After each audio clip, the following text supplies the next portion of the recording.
Não é uma conspiração, o que não quer dizer que não devemos prestar atenção nisso.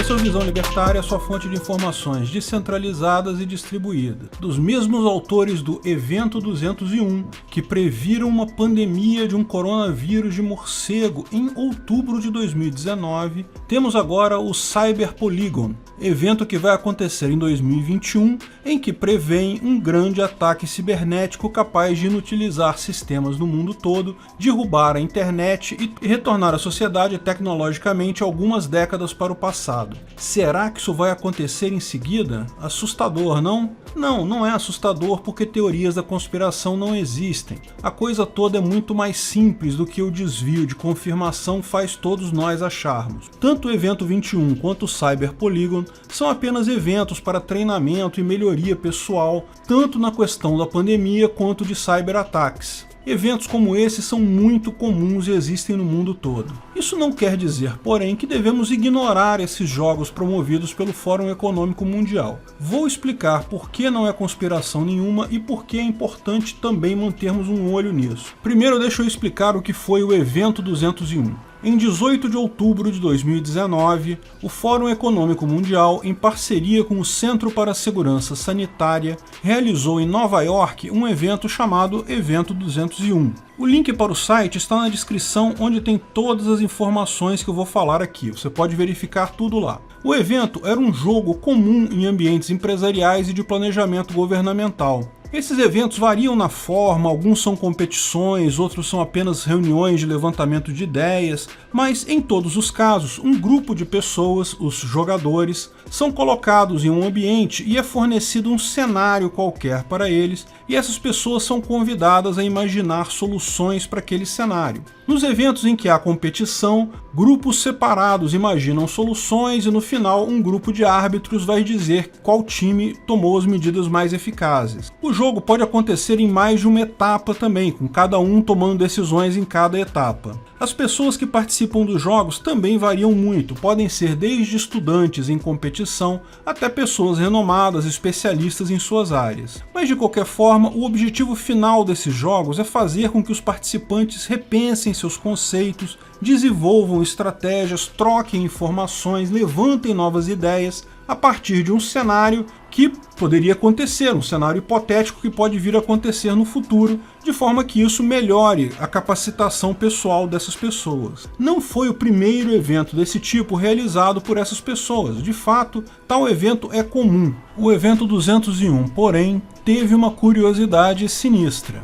Lembra, o evento aconteceu em outubro de 2019. E o cenário simulado no evento foi impressionantemente parecido com a pandemia de Covid-19 que se desenrolou apenas alguns meses depois. Olha a descrição do cenário. Evento 201 simula a liberação de um coronavírus novo do tipo zoonótico, transmitido por morcegos para porcos e então para humanos. Eventualmente ele se torna muito transmissível entre humanos, levando a uma pandemia séria. O vírus é muito parecido com o vírus da SARS, mas se transmite muito mais facilmente entre pessoas devido a sintomas mais leves dessas. Poxa, parece que o pessoal tinha uma bola de cristal, não é mesmo? Estão descrevendo em outubro de 2019 a Covid-19, que nós ficamos conhecendo em janeiro de 2020. Hoje todos sabemos que a doença teve origem em coronavírus de morcegos, e como os morcegos não são comuns naquela região da China,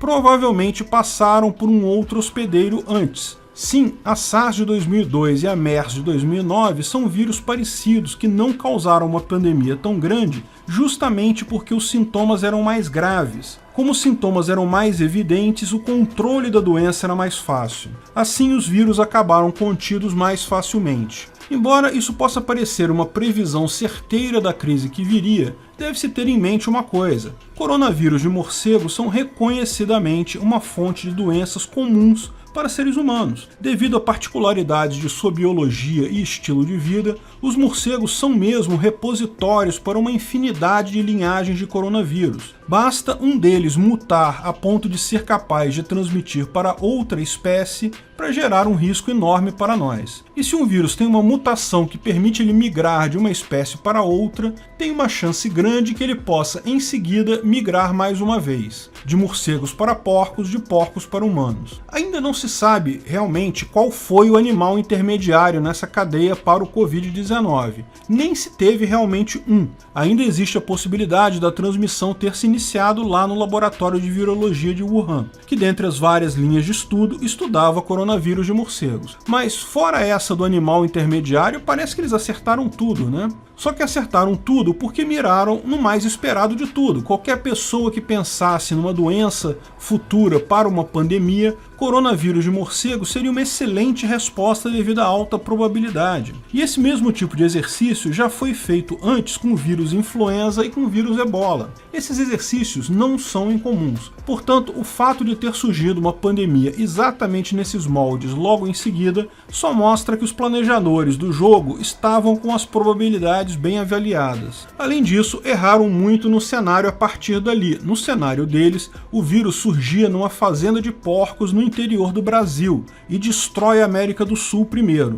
No final, chega no mundo todo, são 65 milhões de mortos no mundo todo, com a doença se tornando endêmica infantil. Dizem também que seria impossível desenvolver vacinas antes do primeiro ano e, portanto, 80 a 90% da população já estariam infectadas quando surgissem as vacinas. Erraram tudo. O número de mortos nesse momento pela Covid-19 é mais de 2 milhões de pessoas no mundo todo, uma tragédia, mas ainda assim uma ordem de magnitude menor que a previsão deles, porque, lógico, não era uma previsão, eles estavam apenas simulando uma visão deles desse tipo de cenário de pandemia. Portanto, ao contrário do que os teóricos da conspiração adoram imaginar que uma grande organização planejando os malfeitos do mundo, eu digo para vocês, não vejam as coisas com essa perspectiva. Não tem conspiração nenhuma, ninguém está comandando essas coisas. Primeiro porque, se há uma explicação mais simples, ela tipicamente é a correta. Os caras fizeram jogos com vários vírus e vários cenários. Lógico que tendo uma pandemia depois, iriam inevitavelmente achar um jogo parecido com ela.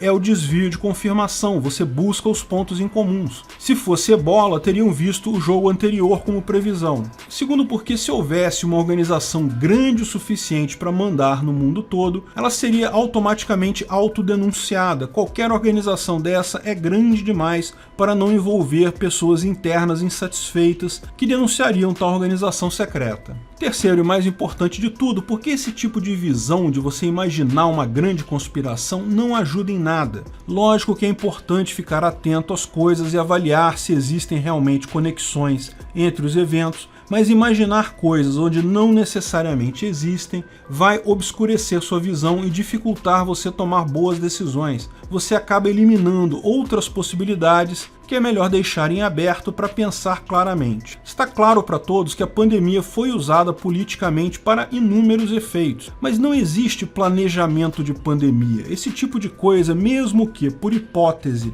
tivesse sido iniciado por alguém, só se tal pessoa fosse um maluco, um louco completo, porque estaria liberando um vírus que iria acabar prejudicando ele próprio. Não há como se planejar uma pandemia. Certamente houve erro humano do governo chinês ao reprimir as informações que saíam de Wuhan, temendo uma má repercussão na imagem do país. Portanto, claramente o governo chinês tem culpa no ocorrido. Daí a dizer que ou o governo chinês, ou qualquer pessoa, ou o Fórum Econômico Mundial liberou o vírus é uma viagem. O que aconteceu claramente foi mais uma pandemia das tantas que já aconteceram no mundo. Lógico, a partir dessa pandemia, vários políticos ao redor do mundo viram formas de usar isso politicamente. Particularmente aqui no Brasil, a esquerda recém-derrotada viu a oportunidade de jogar a economia no lixo, apelando para lockdowns e proibições mil, ainda acusando Bolsonaro de ser um mau gestor da pandemia, ou até um genocida. Embora essa jogada tenha rendido bons frutos para a esquerda no mundo todo, para o estatismo, particularmente lá nos Estados Unidos, que praticamente garantiu a saída de Donald Trump e o retorno dos democratas, certamente também acabou por atrapalhar os estatistas, talvez muito mais do que eles percebam neste momento. O maior uso da informação descentralizada da internet, provocada pelas próprias medidas desses políticos tomadas querendo se aproveitar da pandemia, certamente diminuiu o controle de governos sobre atividades de indivíduos. Se a repressão no mundo físico aumentou, a do mundo virtual diminuiu. E mais que isso, muita coisa migrou do mundo físico para o mundo virtual de forma definitiva. Certamente todos nós estamos mais acostumados agora a reuniões à distância, a fazer compra pela internet, a assistir aula em EAD e até a criptomoedas. Se houve um grupo de estatistas socialistas que comanda o mundo e planejou essa pandemia porque queriam controlar as pessoas, eles erraram feio, erraram rude. Não precisamos nos preocupar com esses paspalhos porque mais 2 ou 3 planejamentos desse e eles se destroem sozinhos. Mas como eu disse, não se deve acreditar em teorias da conspiração, não se deve fazer ligações onde não existem para se manter a mente aberta, mas é preciso prestar atenção. E aí que entra o Cyber Polygon 2021. O Cyber Polygon é um outro evento parecido, organizado por uma outra empresa, uma agência russa de cibersegurança, mas que também tem patrocínio do Fórum Econômico Mundial, em conjunto com outras agências do mundo todo,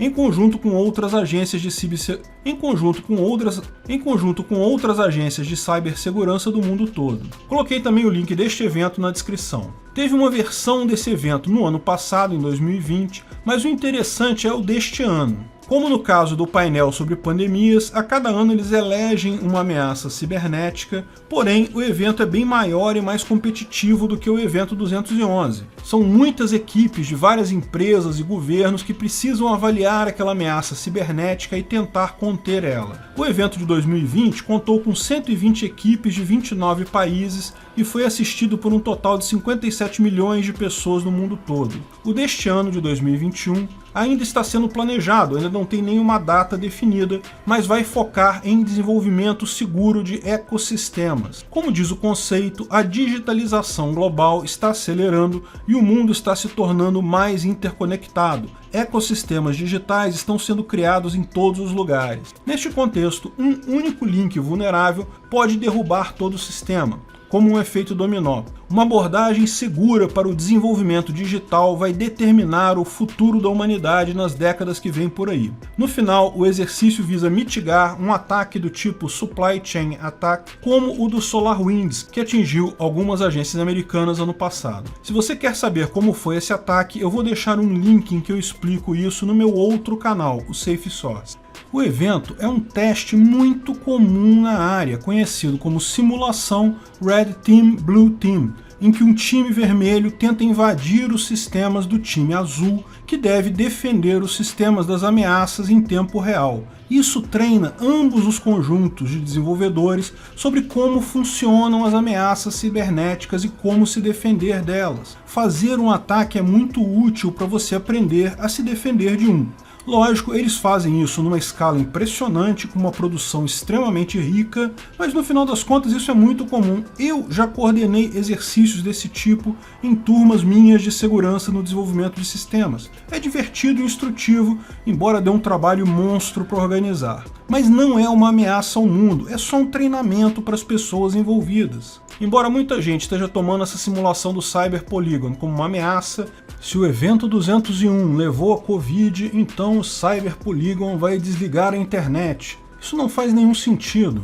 Não polua sua mente com associações espúrias desse tipo. Não há ação coordenada de um grupo hierárquico, nem uma grande cabala de pessoas mais mandando no mundo. Esses eventos são só eventos que visam aumentar o conhecimento das pessoas sobre tema e desafios, sobre coisas que podem ser prováveis no futuro, mas é importante notar que são coisas que estão na cabeça de algumas pessoas bastante poderosas no mundo. Por isso você deve prestar atenção a isso. Essas pessoas estão preocupadas com isso, portanto você deve prestar atenção também. No final, os poderosos do mundo têm interesses em comum. Raramente são os mesmos interesses que o indivíduo.